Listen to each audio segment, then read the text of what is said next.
देखिए, ऐसा है यम का द्वार। मार्कंडेय पुराण के अनुसार सूर्यपुत्र यमराज दक्षिण दिशा के दिक्पाल और मृत्यु के देवता माने जाते हैं। जिस तरह कुबेर की नगरी को अलकापुरी, इंद्र की नगरी को अमरावती, गंधर्वों की नगरी को गंधर्वपुरी के नाम से जाना जाता है, उसी तरह यमराज की नगरी को यमपुरी और राजमहल को कालित्री कहते हैं। यमपुरी या यमलोक का उल्लेख गरुड़ पुराण और कठोपनिषद ग्रंथ में मिलता है।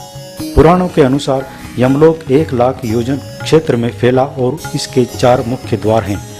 यमलोक में आने के बाद आत्मा को 4 प्रमुख द्वारों में से किसी एक में कर्मों के अनुसार प्रवेश मिलता है। दक्षिण द्वार को नरक का द्वार और पूर्व के द्वार को स्वर्ग का द्वार कहा जाता है। बाकी बचे 2 द्वार सामान्य कर्मों पर निर्धारित आत्माओं के प्रवेश के लिए हैं। लेकिन हम यहाँ एक ऐसे यमद्वार की चर्चा कर रहे हैं जो तिब्बत में स्थित है।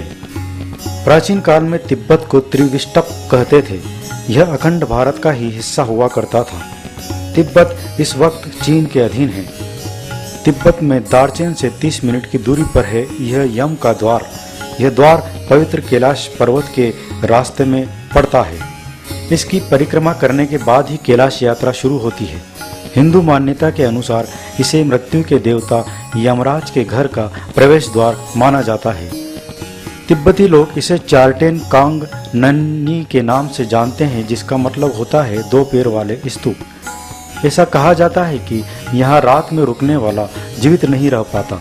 ऐसी कई घटनाएं हो भी चुकी है, लेकिन इसके पीछे के कारणों का खुलासा आज तक नहीं हो पाया है। साथ ही यह मंदिर नुमा द्वार किसने और कब बनाया, इसका कोई प्रमाण नहीं है। ढेरों शोध हुए लेकिन कोई नतीजा नहीं निकला। कहते हैं कि द्वार के इस ओर संसार है तो उस ओर मोक्ष धाम।